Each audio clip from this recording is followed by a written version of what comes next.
3, 4. Olá, aqui quem fala é o professor Kaique e na aula de hoje falaremos sobre o módulo 2 de Matemática 2 de Geometria, dando sequência aos nossos estudos. Bom, primeiro eu queria falar sobre algumas coisas que vão acontecer na aula de hoje. A aula de hoje, como vocês já podem ver uma prévia, a gente teremos a aula dividida em tópicos e um total de 4, e dentro deles alguns subtópicos. Uma outra informação que vale a pena ressaltar é que, para quem acompanha pela apostila, talvez a numeração não bata, tudo bem? Mas acho que super vale a pena você estar acompanhando pela apostila, porque algumas informações que estão lá, aqui, por exemplo, serão ditas apenas, né, só de forma oral. Então, nem tudo que estará no caderno, né, nessas anotações, vão estar na apostila, mas com certeza a gente vai comentar sobre tudo o que for importante, de fato, dentro desse módulo. É um módulo com muitas informações, e algumas delas, uma boa notícia primeira que eu trago, é que justamente algumas você vai se deparar com justamente informações que você já viu em algum momento da sua carreira acadêmica. Porque triângulos, de fato, a gente já estudou lá no Ensino Fundamental 2, no 6º ano a gente começa, e com certeza no 8º, 9º ano você tem abordagens interessantes sobre o assunto. No ensino médio, novamente, né, com mais propriedades e até com um pouco mais de complexidade. Então a gente agora vai estar falando sobre tudo isso, né? Um apanhado geral. Então, em vários momentos a gente vai ver informações até bobas, né? Mas que valem a pena porque tem nomes, né, específicos dentro desse assunto. E eu acho que vale a pena dar atenção a esses detalhes, esses nomes, justamente porque é um módulo muito incidente, né? Um módulo muito importante do vestibular. Tanto vestibular civil quanto militar, beleza? Porque se trata de um assunto, como eu disse, bastante incidente. Então a gente consegue ter elementos, né, do nosso dia a dia que até justificam a incidência disso, por exemplo, na prova do Enem, que justamente tem essa pegada de reproduzir, né, coisas do nosso cotidiano para que a gente consiga ter as habilidades e as competências necessárias para avaliação. Bom, outra informação que vale a pena também dizer é que nesse módulo 2 a gente não vai ter grandes cálculos assim, né? A aula vai ficar muito mais voltada para a teoria. Não é que teremos zero cálculos, beleza? Mas ainda assim teremos bem menos cálculos do que, por exemplo, na aula de áreas. Mas é uma aula muito interessante que também acho que acaba dando base, né? Até porque é o nosso segundo módulo. Vamos lá.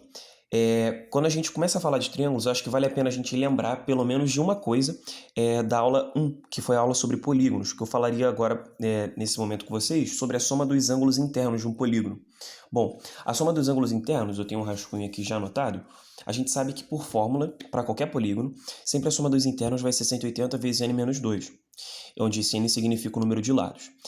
Nesse caso, como a gente vai estar falando do polígono, né, de n igual a 3, o polígono de 3 lados, o triângulo, então a gente vai estar falando de um n igual a 3, e que se você fizesse esse teste, por exemplo, até a própria demonstração, né, ela fala bastante sobre isso, mas a gente vai voltar a ter a soma dos ângulos internos 180. Estou dizendo isso porque nas próximas aulas isso não vai acontecer, beleza? E a gente aproveita também e relembra uma fórmula e, de fato, a soma dos internos para qualquer polígono.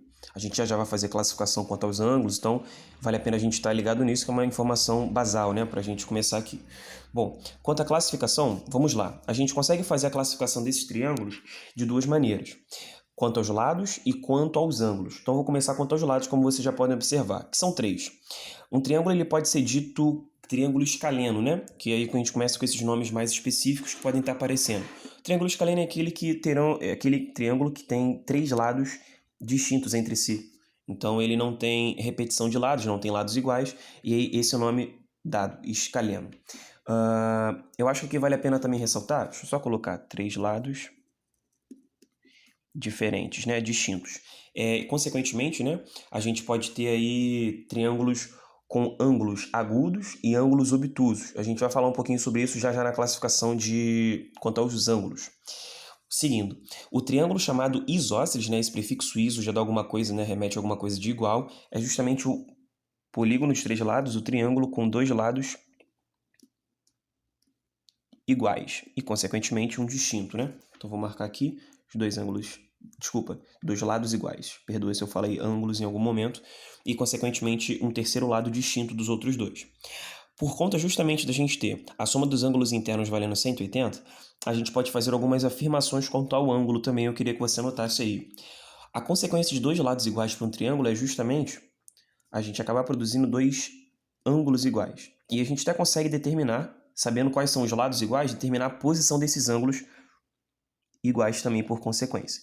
Esses ângulos eles vão sempre estar opostos aos lados iguais. Então, se esse lado é igual a esse, então os ângulos opostos a esses lados, se estivesse formando um X aqui, né? eles são necessariamente iguais, né? Alguns vão falar ângulos da base são iguais, beleza? É uma consequência aí que só vale para triângulos.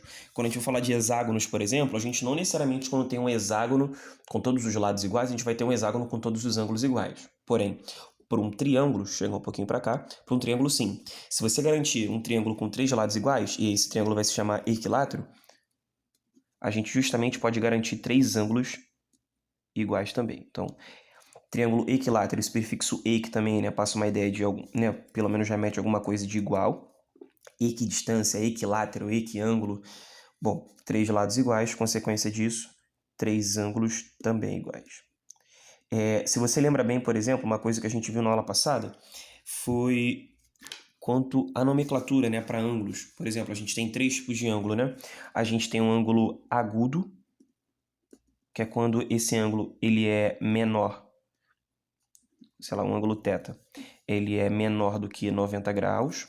A gente pode ter um ângulo reto, que é o ângulo justamente no intervalo entre 90 graus. Melhor, desculpa, já estava falando de uma coisa e escrevendo outra. O ângulo reto, perdão, gente, é um ângulo justamente igual a 90 graus.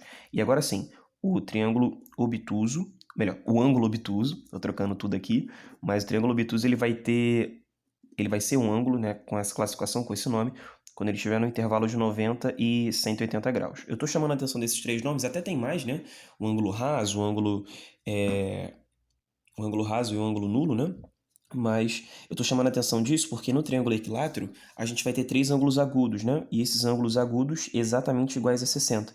Kaique, como é que você sabe que esses ângulos vão ser 60 graus? Bom, a gente sabe também que a soma dos internos vale 180. Então, de 180, se eu tenho 3 ângulos iguais, dividir por 3, 60 graus. Então, tá aqui para vocês, beleza?